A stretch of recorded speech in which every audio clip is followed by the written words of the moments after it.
The anticipation of turning 18 was exciting, wasn't it? We all look forward to this newfound freedom, whether it be driving, graduating high school, going to college, or even joining the armed forces. It was the moment we have all been waiting for because it was that magic number that represented adulthood. Finally becoming an adult and learning to make decisions on your own and being responsible for yourself. I personally can't relate because turning 18 wasn't the moment that signified adulthood for me. For me, being 18 years old meant coming home from my freshman year of college, taking a trip to the bank with my mother to sign notary papers stating that I will now claim additional guardianship over my brother, whom was also 18 years old, who was not able to make decisions for himself and be responsible for himself. Clearly, the excitement and events associated with that magic number was not comparable to those of my peers, in which my version of adulthood started long before I was 18 years old. I am 24 years old and the eldest daughter of 4 children, with 3 younger brothers, in which 2 identify as with a disability. My brother Aaron is also 24 years old and was diagnosed with autism at 2.5 years old and has been additionally diagnosed with Tourette syndrome, obsessive compulsive disorder, and oppositional defiance disorder. And let me stop you there. Despite the pictures, Aaron and I, we're not twins. More like 10.5 months apart, so I guess you can call us Irish twins. But for my other 2 brothers, they are in fact twins, 17-year-olds ready to embark on their version of their 18-year-old journey and soon start college. Growing up alongside my brother had its challenges, but overall, he was my best friend. Because of our closeness, I never really saw the difference between him and I, but it wasn't until we were in the same school together that our differences were pointed out to me. From the administration to the teachers and down to the students, they knew who the Shifters were. And whenever Aaron would have his challenges in the classroom, leaving his teachers with not many options, they would come and get me from my classroom to come alleviate him in the current situation. Now let me clarify. My brother has never been a burden to me in the slightest bit. Through time, I was never faced with the questionable thought of, do I accept my brother for who he is? Because I never gave myself the choice between accepting him or not. I never tried to distinguish what my life would be like between having a normal brother and having a brother with special needs. I did not see the divide or an invisible wall that society built. I was not taught to mourn my brother's diagnosis or what his life would be years from now. I only focused on the now, what I can do, what my family can do, and what others like you can do for him and many more ahead. Let me tell you a little story about inconvenience. We spent a day in Six Flags Great Adventure, which became an experience that I could never forget. I was 14 years old and Aaron 13 when he visited the park on a hot summer day filled with extremely long lines and plenty of guests as the park was near capacity. As someone with a disability, we're granted the handicap pass accommodation that allows us to skip those extremely long lines by entering via the exit ramps, leading us then to fight against the traffic of the departing guests.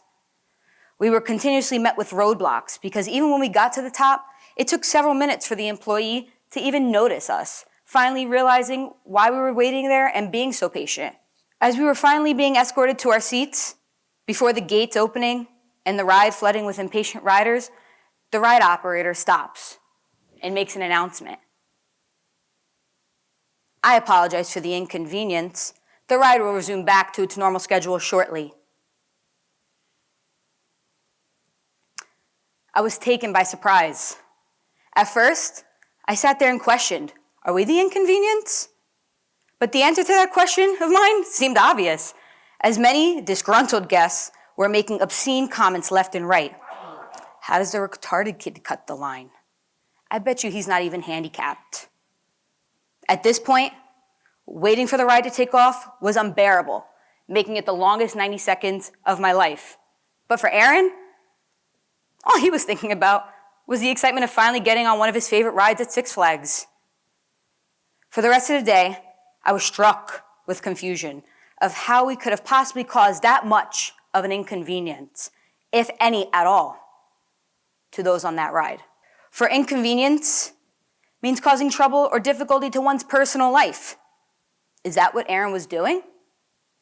To stop and think, was it truly necessary to make that announcement that isolated and targeted Aaron and his disability? People choose to see the disability first, when really, it should be seeing someone for their ability and uniqueness, for that is what makes a person who they are, not what they are viewed as incapable of. In this very moment, I realized that it was my responsibility as his sister, his best friend, and greatest advocate to justify that he is not the face of inconvenience. He is not the face of disability. I knew that this would continue to be my mission for not only Aaron, but many more in my future and soon to be professional career as I continue to strive and spread awareness. I'd like to start off with saying that it's okay to be ignorant. It's okay not to know anything about disabilities, what it's like having a disability, or the challenges that are paired with it. We were taught to carry a negative connotation with this word, and so we hesitate to use it. And although the root to this word is ignore, in fact, we may very well be ignoring those specific things or topics due to inexperience, unfamiliarity, and lack of awareness. This is the chance we get to transform ignorance into opportunities. I'm not saying everyone so innocently chooses to be ignorant, but I'd like to leave you with this. Ignorance is bliss until you target the innocent. It is only until we choose to stay ignorant towards the things we know should not go unheard or unspoken of that we make the decision to consciously or unconsciously target those who are the center of the conversation and didn't choose this path. And so I'm here to provide you the choice between staying ignorant or become that ally or advocate that any one person needs you to be. My brother Aaron is neurodiverse, filled with skills and talents that no one would even know about unless they got to know him first and do more than just scratch the surface, recognizing that his true abilities are not his disabilities. Neurodiversity is the broad range of neurological differences that endow an individual with unique skills, abilities, and perspectives. Being able to witness Aaron's abilities and skills on a regular basis as they've progressed through the years has been remarkable, to say the least. He's able to use his photographic memory in more ways than one, from makes and models of vehicles to being our natural GPS on the road and knowing the ins and outs of Walmart better than anyone else I know. Get this, we'll be driving down the highway, Aaron sitting shotgun, and he'll start calling out our neighbor's name, Charlie, Charlie, and of course, I'm confused because I don't see Charlie anywhere. But he'll continue to point 5 cars ahead and recognize that that exact white Honda Odyssey is indeed our neighbor Charlie. He astounds many when he scripts almost any Disney and Marvel movie known to man, movies you may have forgotten even exist. These are just a few of the many skills Aaron possesses that set him aside from the rest, making him stand out in a good way. Ensuring that we embrace and respect such differences promotes and supports equity, diversity, and inclusion. And it could only leave me to hope and aspire that someone else will view these skills as an asset and in a way that will contribute positively and beneficially to their community or workplace. When I first stepped foot into the Hussman Center for Adults with Autism as a freshman back in 2014, I knew it was going to be my new home away from home. From the amazing individuals I met, whom are now some of my closest friends, to the countless stories and experiences that they would tell me on a daily basis, leaving me in disbelief and having me thinking, wow, there is hope for Aaron. I'd get numerous updates on how college was going for some, how employment was going for others, and the challenges they faced in between throughout their everyday lives. At the time, it was remarkable to hear how successful they were in school, in the community, and in employment. and how that too could be Aaron one day, despite his challenges.